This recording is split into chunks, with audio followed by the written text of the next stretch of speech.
Goeiedag, ek groet jou in die kosbare naam van Jesus Christus.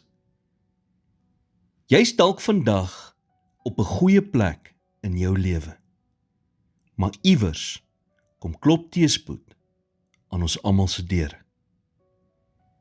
Dit is juis wanneer dit gebeur, dat 'n mens ontdek dat dinge soos mag, besittings en gewildheid jou nie werklik kan onderhou nie.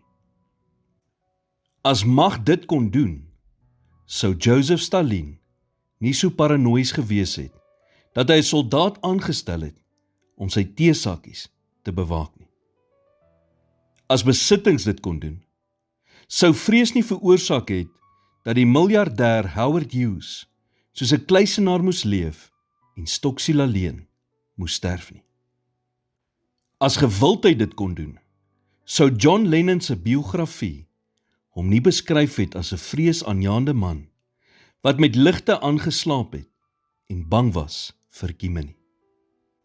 Aardse dinge kan jou net so lank onderhou. Om egter in oorwinning te kan lewe, moet jy 'n diep, blywende vertroue en geloof in God hê. Die Bybel sê in 1 Johannes 5 vers 4, want alles wat uit God gebore is, oorwin die wêreld. En dit is die oorwinning wat die wêreld oorwin het, naamlik ons geloof. Oorwinning in hierdie wêreld kom deur geloof. Maar geloof is net so kragtig soos dit waarin jy jou geloof plaas. Daar is baie dinge waarin jy jou geloof kan plaas wat jou glad nie kan help nie. Jou geloof moet in 'n God wees wat nooit faal nie. Paulus sê in Romeine 8 vers 35 en 37, wie sal ons skei van die liefde van Christus? Verdrukking of benoudheid, of vervolging of honger, of naaktheid, of gevaar, of swaard. Maar in al hierdie dinge is ons meer as oorwinnaars deur hom wat ons liefgehad het. Maak nie saak hoe swak of broos jy dink jou geloof vandag is nie. Dit is genoeg om jou deur te kry. Hoekom? Want 'n klein bietjie geloof in 'n groot God lewer groot resultate. God wil hê jy moet geloof hê, maar hy wil ook hê jy moet hom vertrou.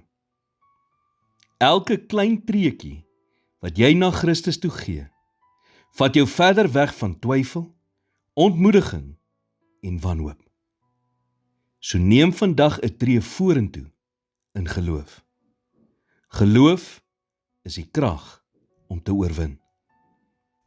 Here, soms voel dit asof my geloof wankel, wanneer ek voor uitdagings in die lewe staan. Verwyder asseblief alle twyfel uit my hart, versterk my geloof en gee my die krag om hierdie struikelblokke in geloof te oorkom. In Jesus naam bid ek dit. Amen.